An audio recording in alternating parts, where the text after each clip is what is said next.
Our podcast would not be possible without our wonderful sponsors, Absolute Collagen. Did you know that from our mid-20s, our bodies make less collagen? And of course, menopause accelerates the whole process so that by the age of 55, most women have lost about half of their natural collagen in their skin. What the hell? Collagen is something that I've been looking into for some time, and it's so reassuring to find a brand just like Absolute Collagen who've done all the hard work and research for me. So what is Absolute Collagen? It's a simple daily supplement that stimulates your body's natural collagen production, improving skin from within, and their clinical trials speak for themselves. 100% of women said that their wrinkles were reduced, that it helped boost their skin elasticity and their hair. Absolute Collagen is the perfect partner for Second Act. They understand women in midlife because they've been there. Their mission is to help us redefine ourselves in this bold new chapter, glowing from the inside out thanks to their balance of beauty and biology. I love this no-fuss approach because Absolute Collagen is all about embracing the life you're living right now to find the best version of yourself at every age. The chance to love the person you're becoming, more confident, more potential, more you.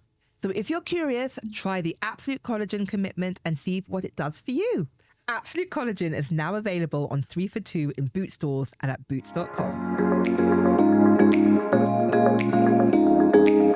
Hello and welcome to Second Act, the podcast and community for women in midlife who refuse to fade into the background. I'm your host, Ateh Jewel, and I'll be speaking to celebrity guests about the moment they knew they were in their second act and how they're changing the game in their next one.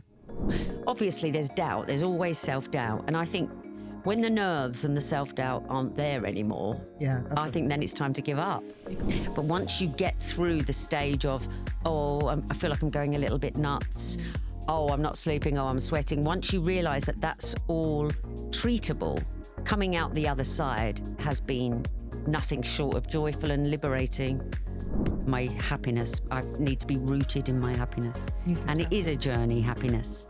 I mean, life is, so you don't get somewhere and then go, I've made it, I've done it. That's the end of me trying. Oh, I'm so excited because our guest for this week's episode is the incredible Tamzin Outhwaite. I'm trying not to fangirl. I love her so much.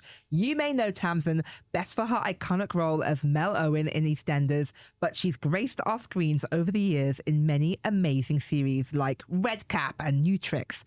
Tamzin is also a regular on the West End, having starred in shows like Grease and Oliver.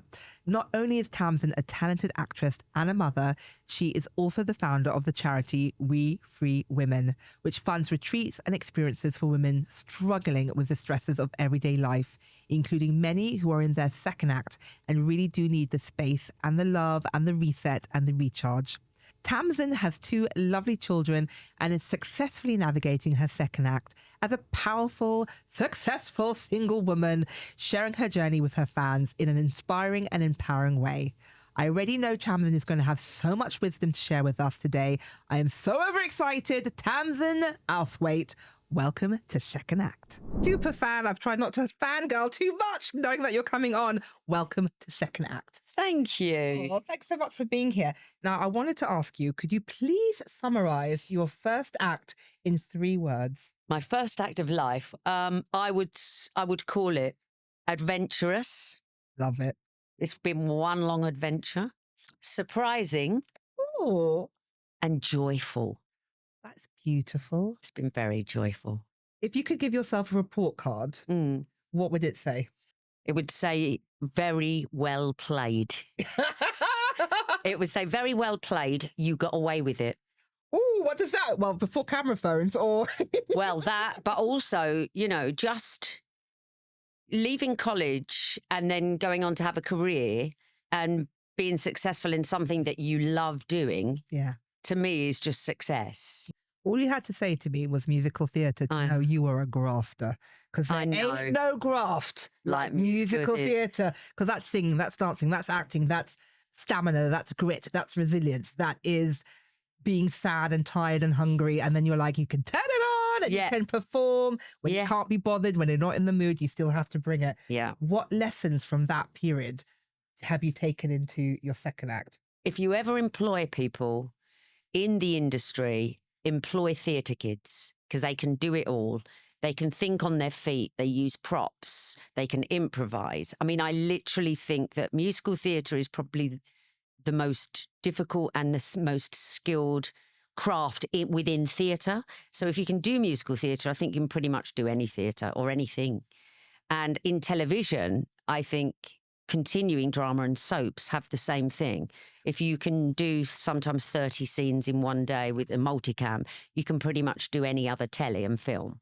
So although those two things sometimes have a stigma attached to them within our industry, which is that musical theatre is show busy and glitz and jazz hands. Which is amazing. None of these are negatives. But no.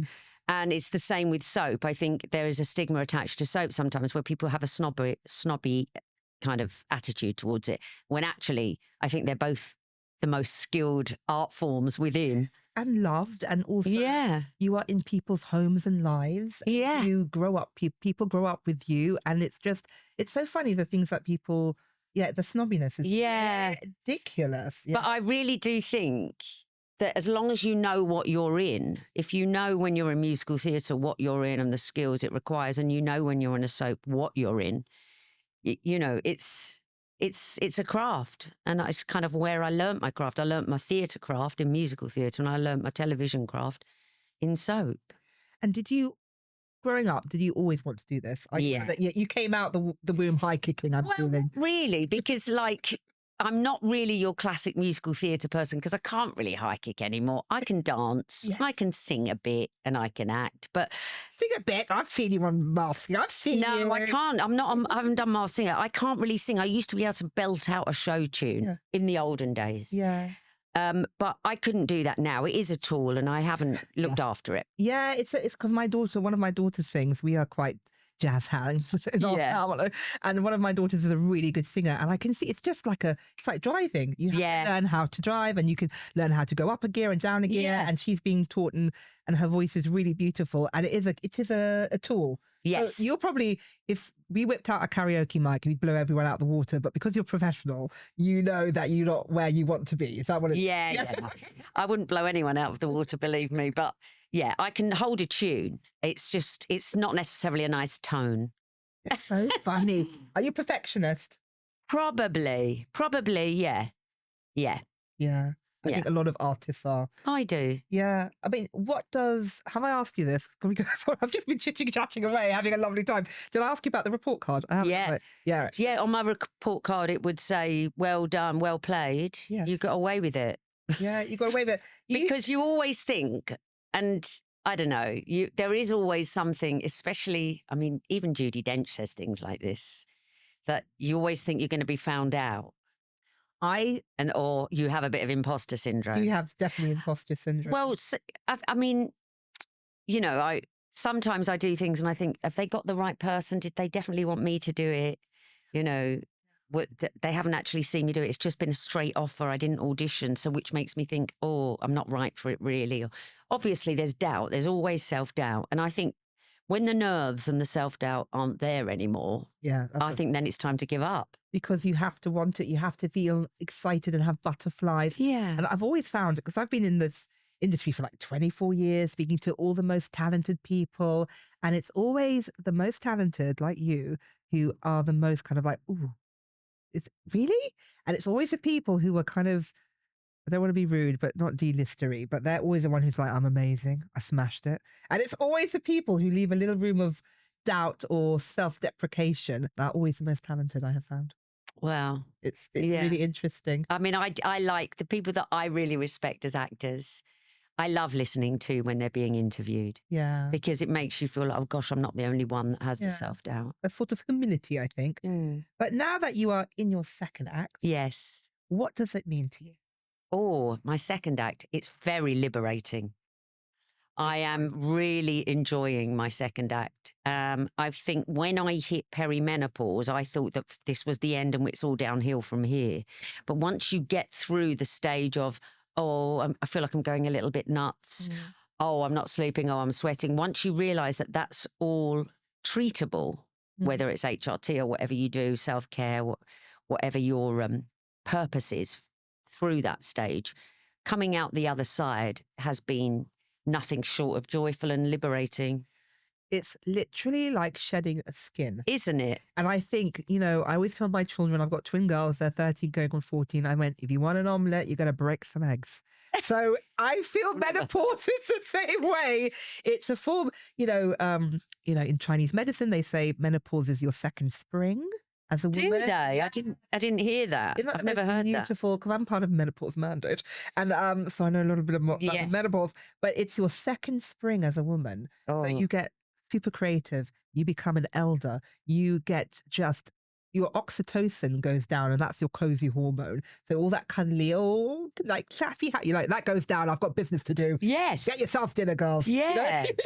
And it's not a bad thing. So no. The sweats and this, I just think, you know what? It's a very small price to pay to get into my next phase. Absolutely. And I think you find your power again. Yeah. So all of the power that you feel like you had when you were younger, it's like that, but tenfold, because you've got all the wisdom of knowing how to be, how to treat other people, how to see the world. Your overview has changed because you're wiser and you've had all that experience. But at the same time, there's an element of, I care less about what people think about me. One. And you're a very beautiful person, and you're very beautiful when you're younger. And for me, I felt like I was given a Ferrari and not know how to drive because I've got the biggest boobs in the world. And it was terrifying just having the male gaze, and I didn't like it at all. Do you feel that, like, in yourself and your body and your power, do you feel very different to how you were when you were younger to you now? I'm like, I can drive. Yeah. The keys, let's go. Yeah. Yeah, definitely. Also because of how women are now. Yeah. You know, we're standing up for ourselves. I mean, there's still a long way to go. Yes. Pay gaps and like visibility as you get older, whether it's on screen or on stage or in an office or, whatever, in business. I do feel somewhere like whatever, you feel like you grow into your skin. I do actually feel like I've always been happy in my own skin. That's really but that comes from my mum. Oh. Because my mum was one of those people that I never ever heard her talking about weight. Oh, that's a blessing. I mean, she's not with us now, but I never heard her talking about a diet. She was never on a diet. I grew up with diet culture. It's okay. Not great. You know what I mean? All your aunties are like smoking cigarettes, drinking coffee, and wanting to lose 10 pounds. Okay, Very 80s. Yeah. Very 80s. No, my mum was very happy in her own skin and had a way about her that made other people feel happy in their own skin. She was lovely to be around. So sweet. And so she's Italian, you said? Yeah. So that's like that food, love. Yeah. It's culturally very, Yeah, and actually she would have seen it as pretty horrific if you were doing things to your face or, because she believed that the beauty of a woman was very much within, and then it shines out of her because of how beautiful she was inside. And I just remember, the fridge being a wonderful place to go. And I don't have in my house, I don't have restrictions, or we don't talk about, like, we know what's healthy and what's not. Yeah. But we certainly don't talk about weight. My kids have never seen me talking about, they like to, I talk about fitness and about health. Yeah. But there's never any kind of judgment on what you've got on your plate. Value. You see, I had to unlearn a lot of bad examples because, I think as Generation X women, we're the last generation, thankfully, where I was brought up with the messaging, to be the perfect size 10 and da-da-da-da. And, I remember listening to my mum's friends chatting about how they're scared that their husbands were going off with the secretary. Let me just drop a dress size. That'll sort it. And I just remember just thinking, no, thank you. Pass me the chocolate cake. So I actually ate in rebellion on that. And now that I'm in my 40s and I've lost 7 stone, actually, I doubled in weight in my marriage. I gained 11 stone. I ate my feelings and sugar was my go-go juice. And for me, and also a form of rebellion. I'm like, I'm not going to be a silly woman. I know what you mean. I'm not going to be that silly woman who's dieting and caring what people think. But actually to be fit and healthy and strong and love your body and be respectful And it's that happy medium. It sounds like you had that growing up. And also, performer, your body is your job. You had to be strong to dance. Yeah, but I'm not saying I haven't yo-yoed up and down, and my mum yo-yoed up and down, but it never was like, oh, this is horrific and an issue. It was like, I'm just in a bit of a chubbier than normal phase. Yeah. And I definitely have had them. Yeah. But I don't know. I do think, I think the way that we express ourselves, regardless of the shape of our bodies, is just as important. The way that we are, literally, more the way that we give, the way that we connect with other people. Who are you? Literally, exactly. I mean, it's taken me I mean, I haven't always been like this, but it took me a long time in life to start having a love affair with myself instead of another man. Literally. That's so beautiful. One of my followers said, Ateh, we're loving seeing your self-romance era. Yes. Oh, that made me cry. Yes. Are you in your self-romance era? Oh, without a doubt. I think since I hit 50, I'm 54, I'm 55 in November, and I think that towards the end of my 40s, I was starting to get there, but I wasn't being as good to myself as I should have been. Yeah. And since I hit 50, I have looked after myself much more. Yeah. I know what I need to do to make myself feel better. And it's not quick fixes. No, it's hard work. It's harder work. Yeah. I know what people I feel comfortable around, and I know which people I need to not be around. That's the gift. Yeah, that's the gift of cutting toxic people out. Yes. Is as important as cutting toxic food out or allergies. Yeah. It really is. Because if you're doing all the work yourself, you're in a phase of gratitude and self-care and loving yourself, and then someone comes in and just dishes out a few negative comments, it takes you back. Yeah. So I have to, I don't know, meditation, the sauna, yoga, Pilates, nature, nutrition, all of these things I have to make sure I tap into. Was this from 50 or 40? Oh, this was from earlier, yeah. But 50, I think 50 has been since I hit 50 has been a lot more self-care, a lot more yoga and a lot more sauna. I'm obsessed with the sauna. Me too. Oh, yeah. Can I tell you my trick? Yeah. I put a face mask in the sauna. Put it on? Yes, game changer. And then because the heat, so like I'll put like a gel mask on, or if I'm feeling a bit like congested, I'll put like a mud mask on in the sauna. Your body heats up, your pores open up, and your skin looks amazing. And doesn't the if it's a mud mask, doesn't it all go into the pores as they open? No, it just dries, and then I wash it off, and you look amazing. And then I put a hair mask in the steam room. And because you're giving yourself a free treatment. Amazing. So put a conditioner on, pile it up, and put it in a high bun and sit in the steam room. Yeah. You are giving yourself love. Yeah. Everyone looks at me and goes, damn it, why should I thought of that? I'm like, it's my gift to you, ladies. Yes. And gentlemen. Yes. No, I love it. It's very good for you. What was the moment you knew you were in your second act? Was there a moment when you were like, yeah, I'm here? There's been a few moments, but one defining moment was actually when I woke up on my 50th birthday.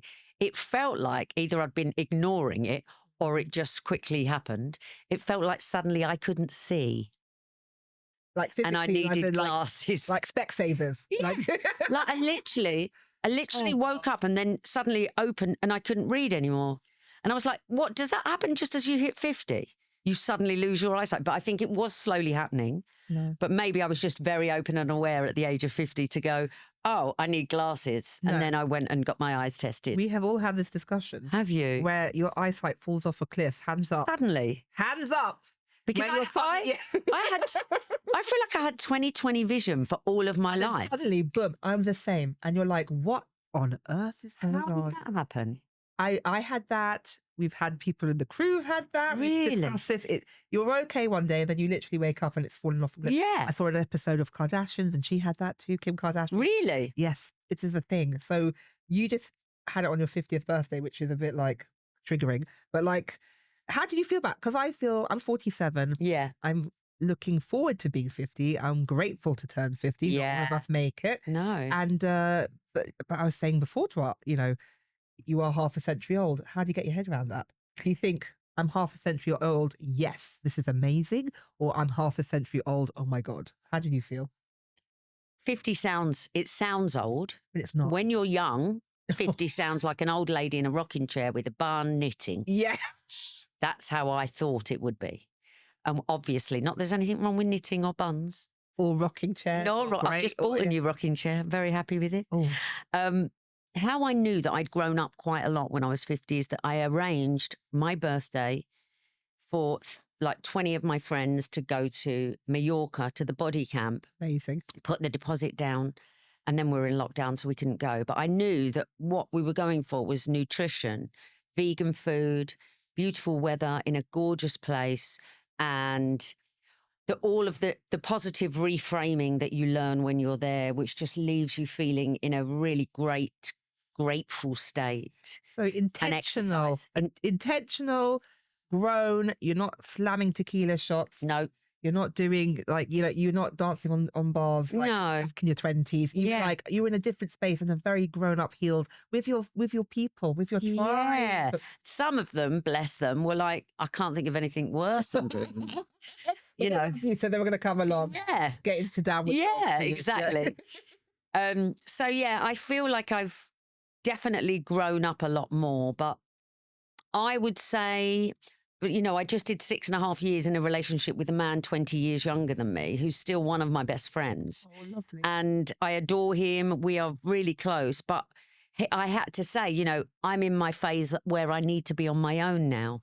I don't want to share a bed, and I adore you, and I don't want to lose you from my life, but I want to be on my own. Yeah. And our options were, what do you do? Just not, we share a dog. What do you do? Not be together and never see each other again. I didn't want to. No, never see him again, and we're mates. So you don't have to lose people. Like one of my really good friends is called Lizzie Pickering, and she's a grief counselor and coach. And she said, just because a relationship ends, you don't have to lose. No, there's so much beautiful parts of that. I know. Why can't you be friends? Just because the romantic side's there, you can have that person in your life. Yeah, just roll up. You're part of the tribe. Exactly. Roll up. You're part of the tribe. Dog sit the dog when I'm on holiday at body camp. Yeah, that's a beautiful thing. Yeah, and that's not a failure. That's not anything. It just makes me feel, gosh, you've really grown up. Yeah, because there's no, and also I don't argue with people. I don't have arguments. I think that's really because you don't need to. No, you just remove yourself. I think that's that's grown behaviour. It is, and also I suppose you protect your peace at any cost. And when you found your peace, you want to make sure that stays intact and protected, which means you avoid situations that might antagonize or trigger.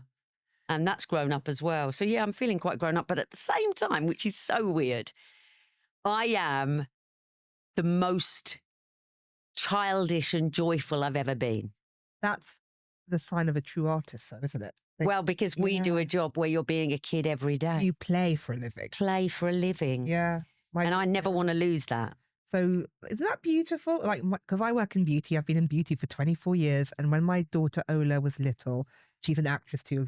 You have to give her some tips. She's a really, she's done her IMDb's popping and she's done some modelling. And oh my gosh. When you just look at someone, you're like, you've got the star gene. Yeah. And Adana is as well, but she also has a bit of corporate lawyer in her, and I'm like, God bless you. And she's fabulous, and I want to be her when I grow up. But Ola, she said to me, Mummy, you know what you do? She was about 4. You know what you do for a living? I'm like, what, baby? And she went, you finger paint for a living. And I burst into tears because that's exactly what I do. I love colour cosmetics. I love textures. I like smells. I play and I finger paint for a living. And you play make believe and dress up, and you do we play for a living. And that's it. Magical. That's it. That's amazing that she noticed that, because my eldest said to me when I came back from Stratford East last year and I was doing Abigail's Party, playing Beverly, and basically it was one of those parts that, it was joyous every single night, but they said to me, Mum, do you know how lucky you are? Both of them had been to see it, and they said, do you know how lucky you are that you get to do that for money? Don't make me cry. When the baby starts spitting wisdom, that's when it makes me teary. And I said, I absolutely do. And maybe in my 20s and 30s, I wouldn't have been so appreciative. Yeah. But to still be doing this at this age and still, of course, theatre, you normally run at a loss because it's such bad money. But to get to do that, to play every night on stage, it's just wonderful. Privilege, isn't it? Such a privilege. And can I just say how wonderful that you got to show your children that. I know. That makes me feel very proud of you. Of course. Of course.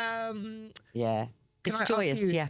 Has motherhood changed you? Because I know for me, becoming a mother, I went into a different... I always wanted to be a mum. And then when I had double whammy, I had twins, you go into a different gear. And honestly, you make better choices because it's not about you anymore.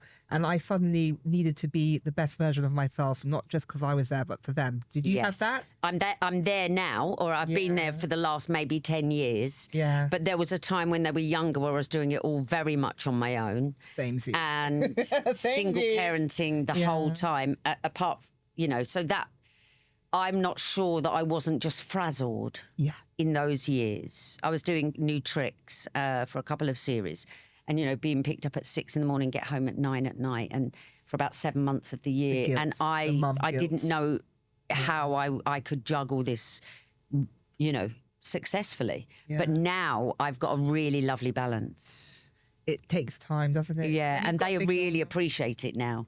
They really are like, oh, go, Mum, go. They're really like, we all are each other's cheerleaders, which is wonderful. I love that. I went to Viva Maya, an amazing... Have you been? I'm meant to be going there. Oh, my God, go. It's amazing. Because I'm obsessed with retreats, so... Viva Maya, Buchama, Willoughby, these places saved my life. Yeah. Viva Maya, I wasn't ready to receive the messaging. So it was just before... Isn't that medical, though? It is. It's, they're... Because I've been invited to go. Go. It's game changer. It's scary in that, but it won't be scary for you. I was very overweight. I was very diabetic. Didn't even, I think I'd been just diagnosed diabetic and I was in a bad place. And I went and they starve you. They don't starve you. You fast and you chew multiple times. And it was an incredibly healing experience. But I also was like, where is Deliveroo? Get me out of here. It's broth, a lot of broth. I wasn't ready to receive it, but it was the beginning of the saving of my life. But it's a bit of full detox, isn't it? Full detox. I was very, I was there for a few days, like a week, I think. I was inspired. I was writing. I had clarity. It was amazing. But the doctor there said to me, and this is step one of my healing journey. And then Buchama Willoughby, where I went to after I got separated, was where I was like, I'm ready to receive. But they said to me at Viva Maya, your children never listen to you, they watch you. Yes. Oh, I was like, what am I showing them? And then I was ready to. Then I got separated, divorcing. Then I went to Buchama Willoughby, and then I was ready to do the work. But that one thing, I was like, yeah, I'm a mum, and what am I showing them? So motherhood does change you, doesn't it? It does. Yeah. But it takes you a while to realise that you need to...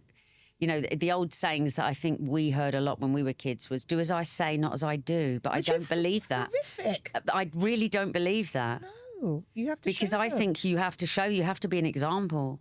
Literally. And you are a beautiful example, Ed. So you're 54 now. Yes. What has this decade meant to you? 50s.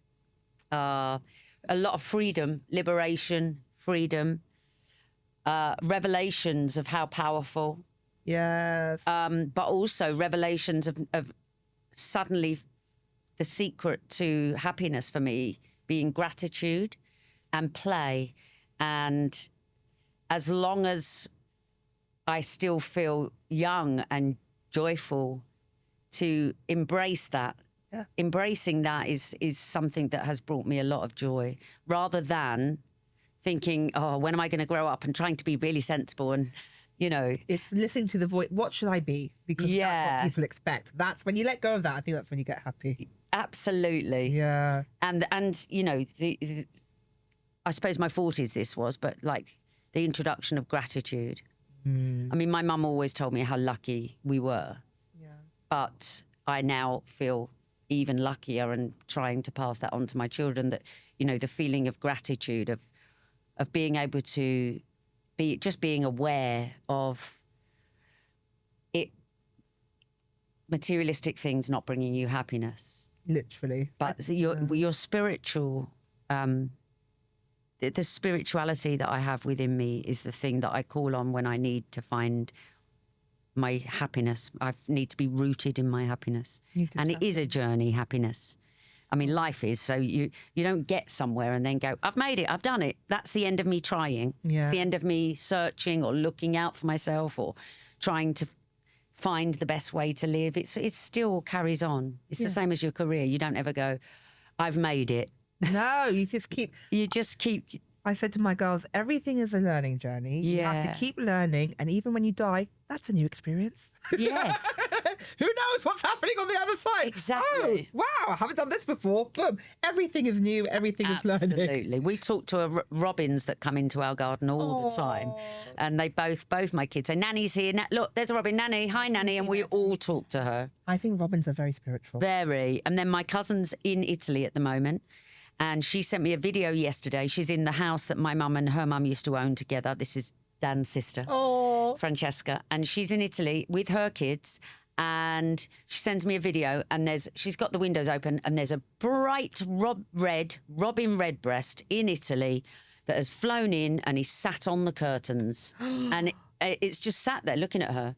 Yeah. And then they start talking to it. And I was like, there is, I mean, it could have been any bird. No. But there is no way that wasn't Sandra, her mum. I believe. I really do. I have to introduce you to my lovely friend Jane Wallace, psychic to the stars. Is she? And she's in Selfridges, and she's a mate. I've known her since I was 28. She told me she's now a dear friend, but when I was 28, she's like, you're having twin daughters. One's got blue eyes, one's got brown eyes. The Owen's got blue eyes, Adana's got brown eyes. One's an old soul. She's been here before. That's my corporate lawyer. Like, you can't make it up. This woman has told me stuff. Please give me her. I will hook you up. She is spooky because she has a gift, and she always says things like that, signs and really. I did an Instagram live with her once, and she's like, "Oh, your dad's here because he passed away." And we didn't have the best relationship, and she's like, and we were talking about investment and my new business, and she was like, your dad says, don't go with that guy you had lunch with today, go with the woman. Da, da, da. And I was like, we're live. And I know exactly what you're talking about. And thanks, Dad. And it was like, you can't make it up. She goes, he's drinking a scotch or something. And that's so my dad, Nigerian businessman, 80s. He would have had a scotch going, Ateh, take the good deal from the woman, who's now my investor, Jane Henderson, shout out. But literally, it's creepy. Yeah. And there's no mistakes. There's something going on. Oh, I love that.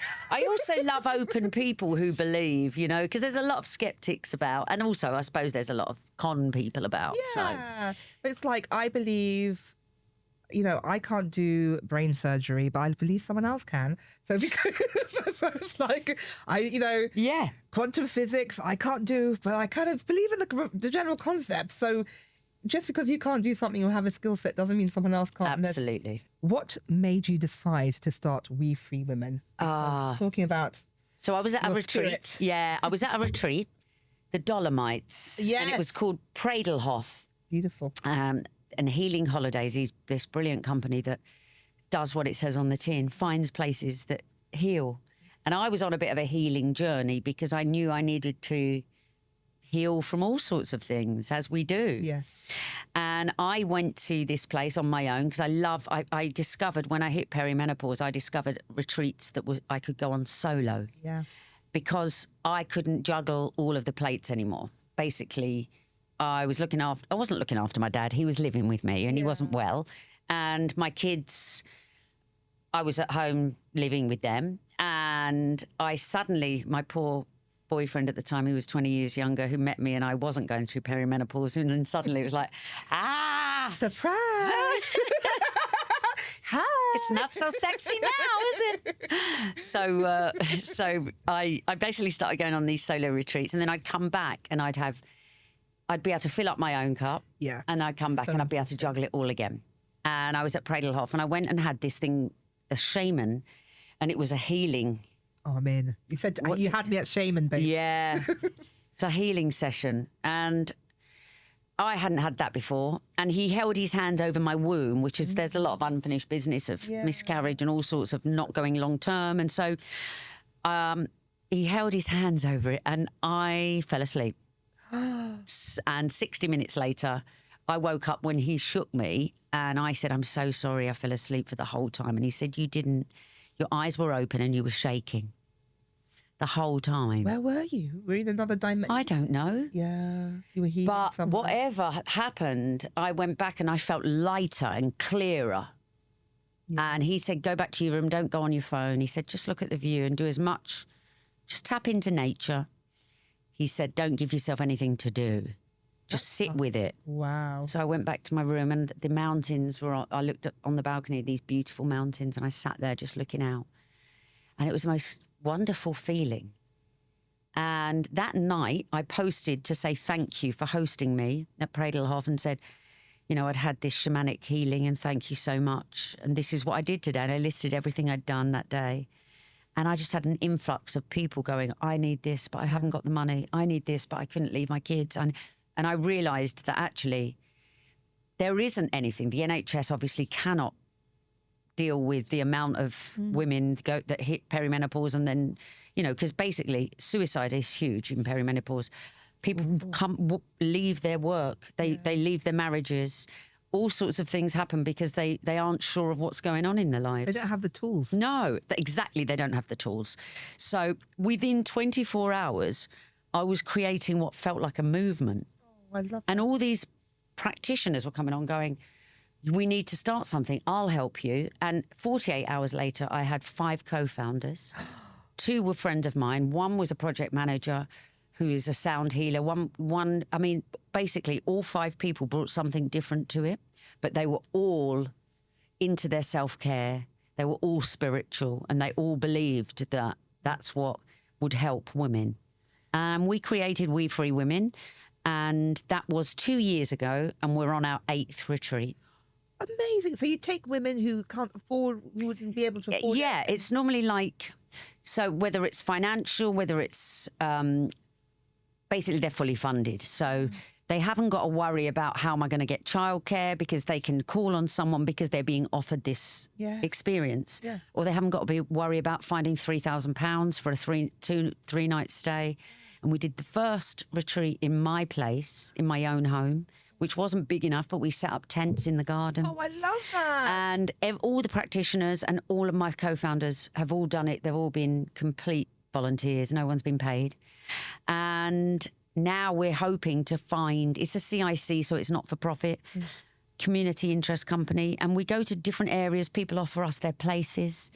And then we create retreats. And sometimes we go to places that are already retreats. So we don't have to turn a whole ballroom into a yoga room, you know. I mean, honestly, it feels like it's been my calling for the last 2 years. Has it filled you up? Has it filled you up? Yes. Is it what you're supposed to be doing? It just feels like one of the most rewarding experiences, because these women arrive, we get in the opening circle and it's a ceremony and everyone talks, and they arrive and they look broken and they leave 3 days later and they're like different people. And whether it's all about mindfulness, it's meditation, it's yoga, it's connection with each other, it's nutrition, it's nature, we know it works. And the format that we have for this 3-day retreat, we know works brilliantly. And I mean, sometimes they're all on a group WhatsApp, so we leave them with this support group. And they all have each other, and they still have that group years later. Up a beautiful circle, and they have that circle to support each other. Can I just say, let's do a little shout out on to anyone listening, to everyone to help. If you are someone who can come and help with this amazing movement, and you know my blushes are winging their way to you. Yeah, and definitely. And you know, any of my network, all like me, all my healer friends, please, I'll connect you to everyone. Whether it's gifting, whether it is sponsoring a woman, whether it is, I mean, it costs a few £1,000s to run each retreat, say 4 or 5 to run each retreat, and we work by donations. Then we run a retreat, then we fundraise, and then we run a retreat. And you can go to wefreewomen.org. You can donate by pushing the donate button. I love that. You can also offer your services by saying, I'd like to help. Or you can nominate a woman that you think deserves it. That is beautiful. And I'm going to put the call out on my network and all of my healer friends. Yeah. If you can offer your services, there's so many. All my friends are the wise women of the village, so I'm sure we'll get some. Lots of brilliant help. Witches everywhere. Literally. And the other way is you don't even have to. I mean, you can do your ordinary shopping through easy fundraising and just nominate We Free Women, and they add on a percentage, so that costs you nothing by signing up to easy fundraising for We Free Women. I absolutely love that, and thank you. And follow us on Instagram. Oh, definitely.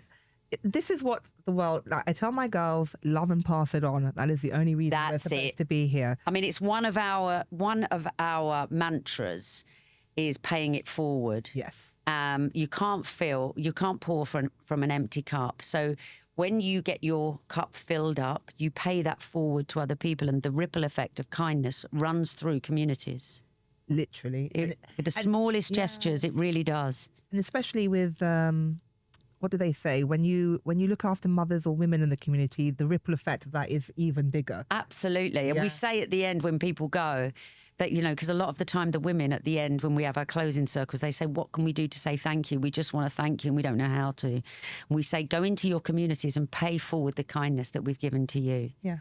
And that's what, and they're like, it's beautiful. Literally. You said it. You're putting out good vibrations. Yes. Literally. Yes. What's been the biggest challenge to date with the charity? Because I know it's, I've got an education foundation, and my God, that is rewarding, but there's so many loopholes. And of course. And you know, it's been amazing. But what's been challenging? So the challenge is raising money, because in this day and age, obviously, there are so many charities. We're not a charity, we're a CIC. So we can't, there is no profit or paying people really. So basically we give people their expenses to get to the retreats.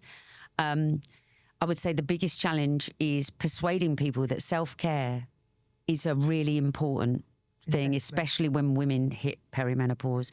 I mean, we have had cancer sufferers, we've had cancer survivors, we've had people that are neurodivergent, we've had people that have just got trauma, all sorts of different reasons that women need to really find out and be taught the tools to take them back into their own community and do them. And we get messages afterwards saying, I'm a better mother, I'm a better sister, I'm a better daughter, I'm a better co-worker, I'm just a better human from knowing about these tools so that I can help myself.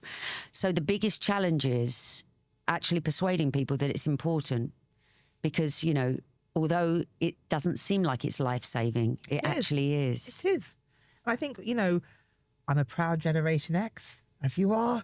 And I think we're the last generation where we were taught that to put yourself at the bottom of every list is what makes you a good girl. That's on the head. Yes, a huge challenge. I mean, the majority of the women that deserve to say, when we're doing the interviews after people have nominated them, they always say, the ones that deserve it, they always say, I don't think I deserve this, because there must be more deserving women out there. And that tells you normally that they do, because they put themselves at the bottom. Yeah, that is a sign that you need it, because you're like, oh, not me, not me, not me. Yeah, it's not selfish. No. You're juggling all the plates. You're looking up, and a lot of them are sandwich generation like me. So they're looking after young children and ill parents or old parents at the same time. Yeah. So you are always last. Yes.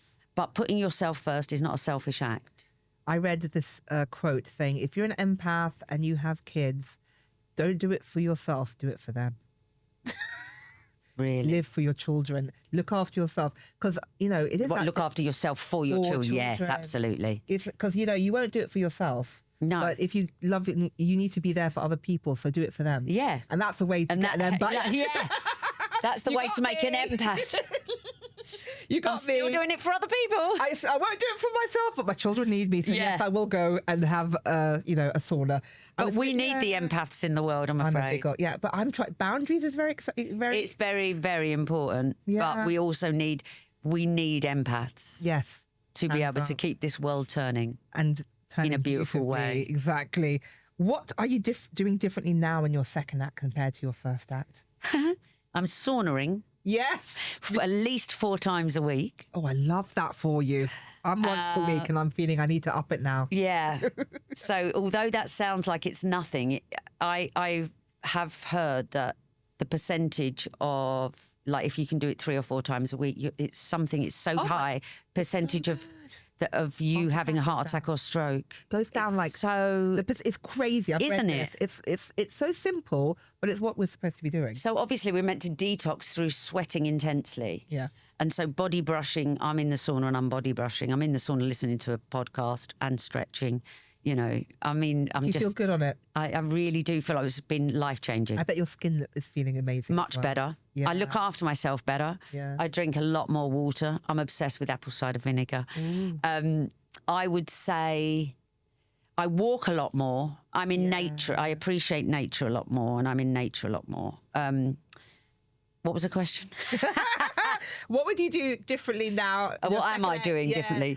So all of those things, I'm doing a lot more self-care. Did you not do that in your first? No. Would you do loads of shows and then just crash and then do it again where you want to? Yeah, because you could. And also, I practice gratitude an awful lot. So the body camp, when I first went, I've been a few times.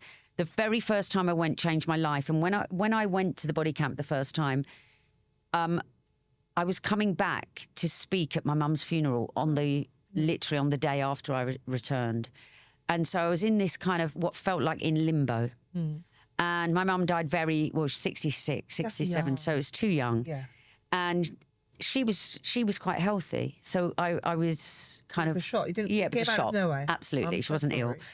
And when I was over there, what I learned, it was about reframing. So we're very used to going, I'm starving. I'm knackered, shattered. You're not starving. They taught me you're ready to refuel. Oh, I love that. And you're not shattered. You're ready to refresh, or you're ready to rest. You're a positive action. You take a positive action and you spin the negative. So I started doing that with lots of different things. Oh, I love that. So I've got to go to work today, or I've got to go there. I get to go there, which is a wonderful thing, that I get to go and do something that I love. Exactly. And how lucky I am to be able to stand in a room being directed by that person. I know I'm up early, but how wonderful. I get that opportunity. Yeah. Oh, I love that. I'm doing this now. So also, that was a big life changer. So practicing that, and I'm a morning person, so getting up and getting outside is important. So and these things you didn't do. No. I mean, I'm not great at sitting watching telly. Okay, yeah, you need to do something. I need to be achieving in some way, and even if that's the appreciation of the nature. I love that though. It's very healthy, and you grow. You have grown. You grow. I really have, and also, I really like myself now, and I've realised that I probably didn't like myself this much. Yeah. I was happy in my own skin, but I don't think. So true. I gave myself enough love, and I was harsh. I was hard on myself. Oh, the negative self-talk. Yeah. I mean, like no one could be meaner to me than myself. Yeah, exactly. I'll tell you another wonderful thing that changed my outlook was I was invited by, it was Soho House actually, but it was 10 people to have dinner with Deepak Chopra. I've met him. Have you? Yeah. He's special, isn't he? Very special. And I read his books, and I was a big fan. And so I was sat at the table, and there was an actor I hadn't seen, two actors I hadn't seen for ages, different people. And I don't, Vanessa the woman that invited us, must have thought, who will appreciate this? So basically we were all sat there, and he did a meditation before we ate, and it was dinner, and it was really quite wonderful. But the best thing was, he said, in my culture, which I'm assuming is Indian culture, he said, in my culture, we say our first 25 years of life is schooling, study, and all the teaching that you need to go on. The second 25 years of life, we call the fame and fortune years. And that is your family and you starting your business, creating for your family. And the third 25 years of your life is about service, paying it forward to other people. What you've learned, giving back. I love that. And I just thought, wow, that makes me feel like I'm in the right place, because it's healing in itself when you're paying that forward. Yes, you are. That's really beautiful. Isn't it? And I think why aren't we taught this? To say it out loud is quite beautiful. Yeah. Being of service to other people without compromising your own beliefs and boundaries, I think is really beautiful. And it gives you such peace, I think. Absolutely. Yeah. And surely the giving. What most people, I think, an awful lot of people are searching for is peace of mind, peace of soul and heart, just to be at peace. And a sense of spirituality, which you can, you can get in nature. You can get through like listening to like babies laugh. It doesn't, you know, it doesn't have to be like kind of traditional religion, which, you know, No. it can be like spirituality is so many different things. It really is. Yeah. Oh, how wonderful. But the connection that we have to the universe and the earth and nature is very important in spirituality. And we've become so obsessed with the screen. Yeah. Oh, you know, God, what we see, the screens on our phones, or, you know, whether it is children or older people. With the swipe generation, everything's easy, everything's disposable. It's so much information. It's instant gratification. Nothing is worked for on a long-term basis.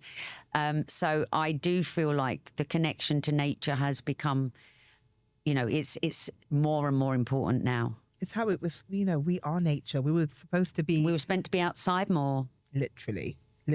And I was in the car with one of my girls and she was literally doing Candy Crush or something on her phone. I was like, put the phone down, look at the trees. Yes. Look at the trees. I said that you need to daydream. Part of being an artist is being able to daydream. Absolutely. And also being bored. If you don't get to a stage where you're bored. Yeah. Because boredom, like creativity comes out of that. So if you don't get to a stage where you're bored, you're constantly being fed stuff and it's such quick succession of images. You're processing too much. And also then you're not using your own creativity ever. I say you have to listen for the download. Yeah. Listen for I said, you're missing the download, which is from some kind of spiritual plane. And she's like, I don't even know if I believe in God. I was like, you know what, Atana, that's a big question. God bless you. And I said, I don't believe in a God which is an old man sitting on a white cloud either, but I believe in mountains. Yeah. And we had this whole conversation. She's like, okay, mama. And but I was like, put the phone down and wait from the download. Oh, yeah. From wherever source you believe it's from. Yes. Wait for the download. My kids actually say to me, Mum, you're such a hippie. I'm a hippie. But you know what? I'm proud of being a hippie. That's one of the dirty because words. I just want to be in a forest with no shoes and socks on. I'll be there with you, beating a drum, dancing around the fire, howling at the moon. Have you ever done ecstatic dance? I probably do it every day with my batty rolling. Yeah. That's probably Saturday night in my house, babe. But like, So basically, you it's like a silent disco, but it's in the forest and it's outdoors with bare feet. And my friend Louisa Bradshaw White does it, and it's called Lulu Freedom. I'm there. And honestly, it's so good. And it's what we're supposed to be doing. Yes. Culturally. Yes. We were supposed to be in the woods. Like, my mum's a bit of a hippie, and she used to drag us out of bed on a full moon to howl at them. Yes. And so every time there's a full moon, I'm like, girls, you got to howl. And they're like, you're so cringe. Yeah. But it's good for you. It really is. Have you ever read Women Who Run with the Wolves? No, but I've heard... Read it. Oh, I love all You're that. my people, I know. We're going to be in the woods soon, babe. Yes. I can feel it. So talking about, you know, I'm getting divorced. I'm in a new phase. There's so many. I'm getting to love myself, understand myself. I'm being my most authentic self. I'm batty rolling. I'm going to be dancing in the woods with my new best friend. What are the lessons that you have learned from past relationships ending? Because you're in a self-romance era like me. Yeah. But what are the lessons learned from letting go of your past relationships? You've been married. You've had this big relationship. Yeah. What have you learned? Gosh, I've learned so much. I've learned that at this stage in my life, it's really important for me to be in love with myself and my kids and give them my time. Oh, God, yeah. Because they need me. Although, you know, getting to this stage, I've done really well, most of it on my own. I would say that at this stage in life, they actually need me more. It's so interesting because you've got teenagers. I've got teenagers. It's a different type of mummying. Yes. I'm calling myself #mentor mama. Yeah. And they need mentoring. Yeah, and Not like, sometimes... put your shoes on, brush your teeth, that's No, over. that's done. But I still say brush your teeth 14 times a day. You've got a boy though, don't you? But the problem with it is that both of my kids at this age, they don't need me there in their face. In fact... You know, they're teenagers grumpy, like, We both have that. Yeah, but I am driving them everywhere in the car. Uber. We should call it the Uber era. Yeah, so I'm a taxi. I'm Uber era. All weekend. Are you in the city or countryside? I'm in the countryside. I'm in North London. So I'm even, it's more because like I moved to the Cotswolds.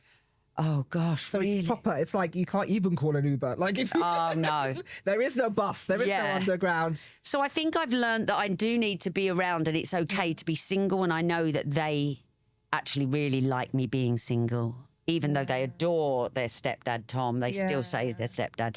But I think I've also learnt that I'm never going to be a nurse or a purse. Put it on a T-shirt. Can you please I say need that it on again? a... Say that again for the people in the back. For the people at the back, at this stage in my life, I don't want anyone that is going to need me to be a purse or a nurse. And not naming any names, but do you feel you've been that in the past? Have you been that I don't know. Do you know what? I'm not sure, but I do think that... I think as women of a certain age, we were always expected to be that. Yeah, or powerful women. And you carry that with you. Yeah. And you don't need to go there. No. I don't want to mum anyone. Yes. Because I've got to, and that's enough. And I also, I don't, I've worked really hard to be in the situation I'm in financially. Which is freedom. And it's freedom. And I really like women. Yeah. But friendship at the moment to me is more important than romance.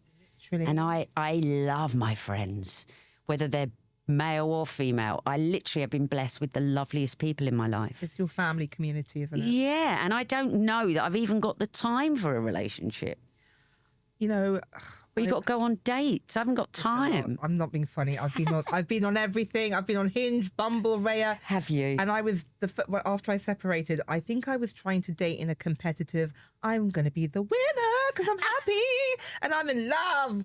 God damn you! And I think it was like a competitive sport because I'm quite type A, and it was very overwhelming in that I had a lot of attention which I was not expecting, and it was. I will show you the folder of gentlemen's appendage that they have sent me, which is too shocking. I call it the folder of filth. It was like, wow, people are doing that now. So really? So I went on...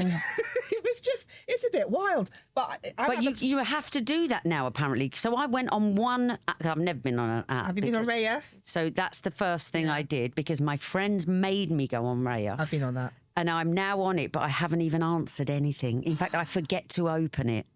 It's expensive, so I think I'm going to come off that. Why do you and then my friend said, there, gentlemen. Did you? They were weirdos, but they were very interesting. Did you go on dates? No, we just chitty-chatted. Because I'm a journalist, so I'm like, date. Have you been? No, not one. I went on Hinge for 4 hours. Yeah.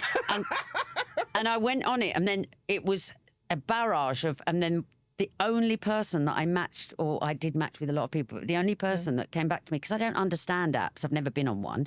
It was before, the internet was not invented when we were in the streets. Exactly. First time round. And my ex and I would never have been an item if I'd have been on an app. No. He wouldn't have chosen someone 20 years older than him. Because we were in a yoga studio and we liked each other's energy and vibe. Yeah. So you don't get anyone's energy or vibe from an app. Life is you don't. How can you tell what the energy and vibe is going to be like? So when I was young and you first dated people, you went to the pub and you got drunk and you got off with someone and they became your boyfriend, didn't you? Literally. And then you were with them for a while and then you split up. Yeah. And then you went to the pub with your friend and got off with someone and they became your boyfriend. And it was that dating. Simple. No multiple dating. That's cheating. Everyone multiple dating. Multiple dating. I haven't got time for one. Literally. How do people do that? So now when I'm looking, I'm like, oh, they look nice. They've got kind eyes. But how do you know? I mean, you've already got sending you their eyes. Let me just tell you that, darling. That are like, you know everything about them before you've met. Google, because I can be a bit of a stalker, not saying, but there's so much information. LinkedIn is also your best friend. I think if I ever date again, I will meet them somewhere at work, or I'll meet them somewhere. It's not going to happen on an app. I'm going to come off that app. But also, the Hinge app that I went on for 4 hours, I mean, basically everybody...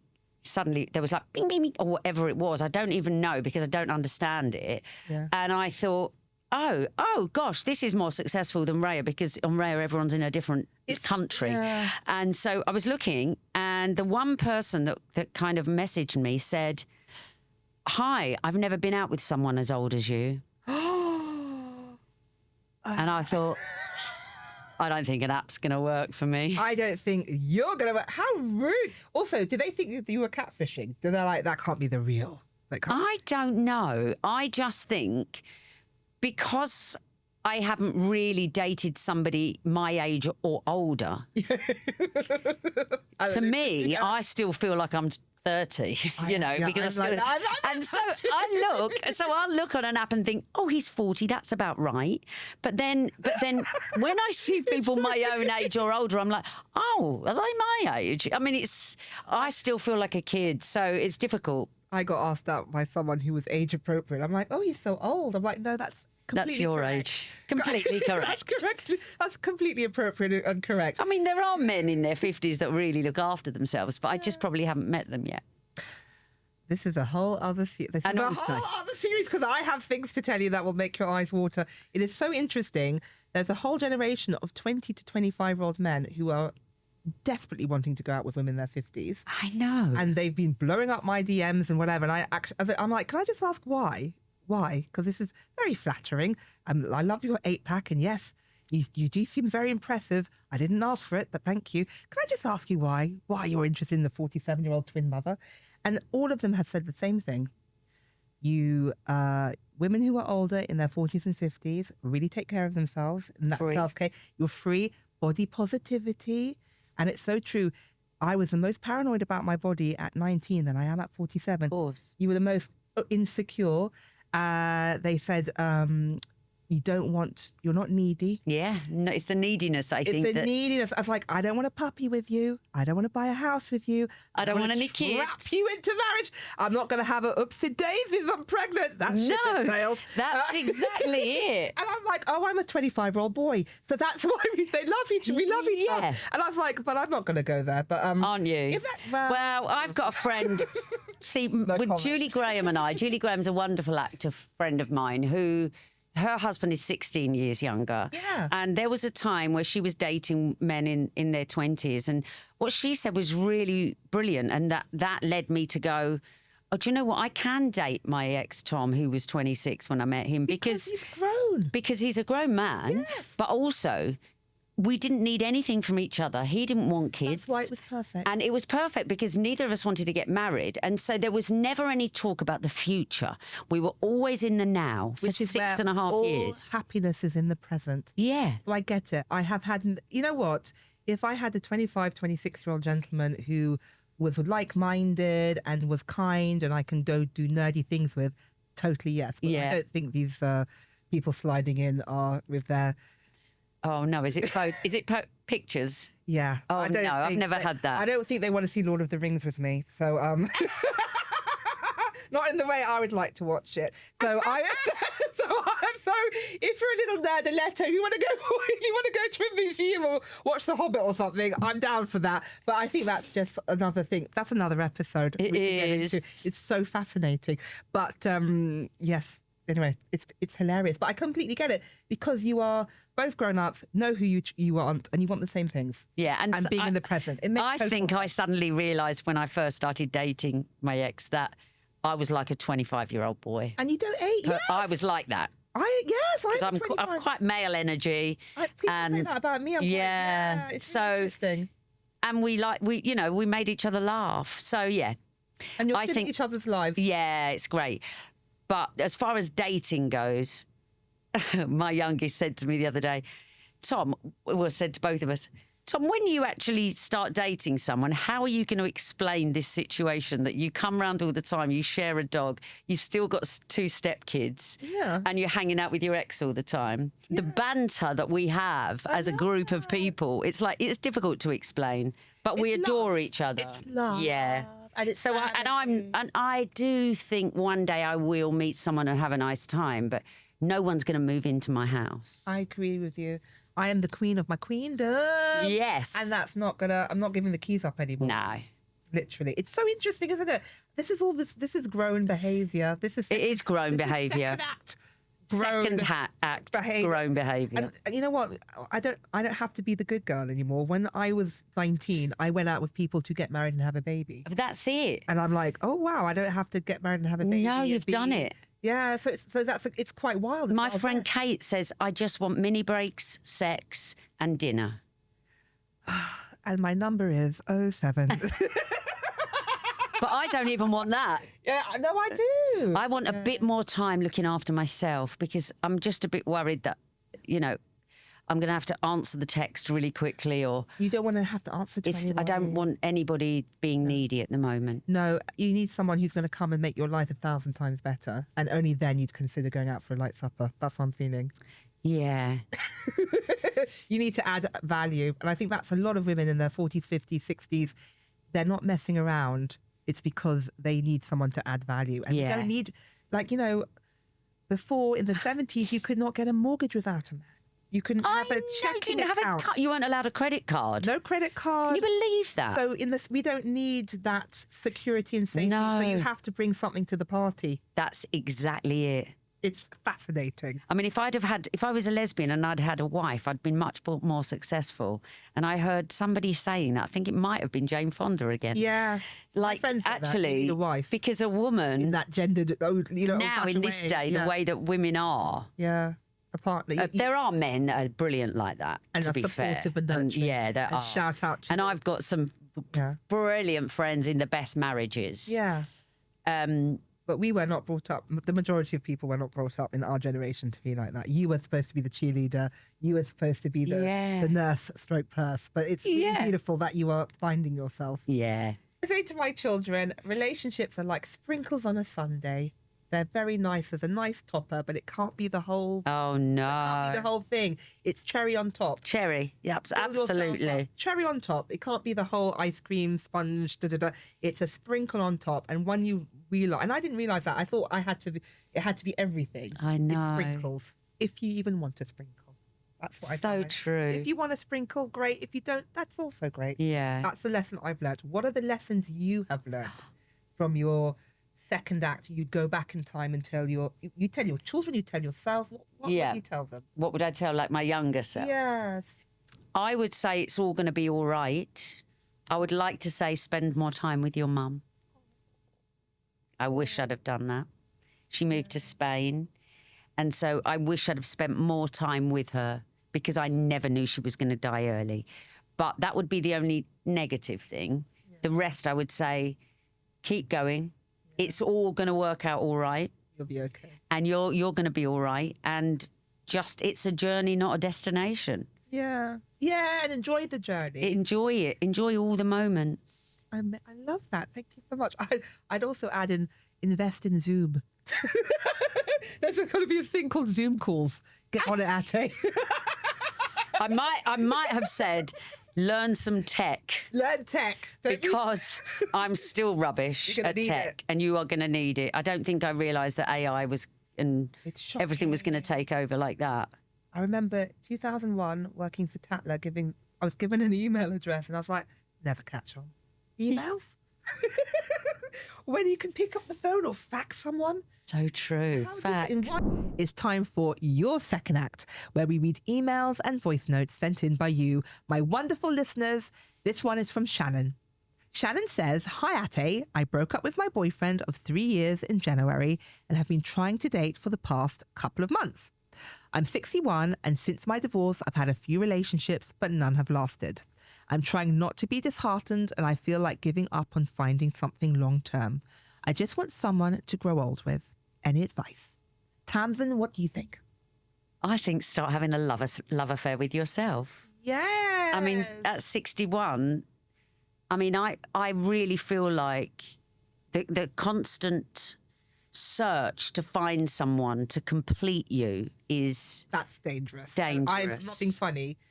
Up until maybe 3 days ago, I think I was there. Really? Yeah, because it's dismantling the good girl, how we were brought up. Yes. You don't actually need it. No. I mean, I would imagine that rediscovering female friendship is really high up on my priority list now. Keeping in touch with people that feel like sunshine to me, and that are like-minded, I suppose. And also, there's still so much discovery of yourself that you can do, like the discovery of solo travel and meeting people, all of that, rather than finding somebody else. Yeah, it's because the way you're saying it, God, I know how you feel. We've all been there. I am coming out the other end of it. I do think it's conditioning. You're saying, I just want someone to grow old with. You do not need a lifeboat of a person, of a man, to be there. You are complete by yourself. And if you want hot sex, you don't have to be in a relationship to have hot sex either. You know what I mean? So like, go on your solo travel and fill your boots. Yeah. Live your life. You're going to be okay. And then when you least expect it, that's when you I think people. so. I think if you're meant to grow old with someone, it will happen. Yeah. But looking for it is something that I don't think I'll ever do again. You will. The best advice I've been given by my friends is go live your life. Have fun, connect with your friends and your network, do work that is purposeful and beautiful and means something to you, and everything else will fall into place. Absolutely. And that will happen for you. You don't need to, you're going to grow old with yourself and with your community, with your friends, the people who love you, and then anything else is sprinkles on top. Exactly. And being of service to other people or good causes is another way of feeling valued and worthy. Literally. Rather than a man through a man, through a relationship. You don't need, and also when you lead with need. With need. When you lead with need, it's never good. Oh, I like that. You don't need anything. I'm never leading with need again. No, just be happy, do things that spark you up and make you feel joyful. And ironically, love will come that way anyway, because you're going to be in a museum looking at a beautiful painting and then someone... He's behind you. Literally. Stalking you. No. But that's the way. Live your life. Yes. I think we're both saying the same thing. Absolutely. Live your life. Let go of that needing, wanting, and then your vibration will elevate. I'm literally speaking to myself because I'm literally about to delete Hinge as I say this. But live your life. Everything will fall into place. Absolutely. Thank you so much. I adore you. I literally want to be dancing in the woods. We're going to make that happen. Let's make that happen. Oh, and thank you so much for being on Second Act. Thank you for having me. If you have questions or thoughts about life in Second Act that you would like myself or my guest to answer, please do send us an email to secondactpod@hellomagazine.com. And a huge thank you to Tamzin for coming on. It has been such a pleasure. You were the wise of wise women, and I want to be howling at the moon, dancing in the forest at one of your retreats very soon. Thanks for joining us, Tamzin. That's all we have time for today, so thank you so much for listening. Don't forget to keep your answers and thoughts coming to secondactpod@hellomagazine.com, and we'd love it if you could rate us on your preferred podcast platform. You can also find more Second Act wisdom on Hello Magazine with the very best experts to guide you through your second act. See you next week.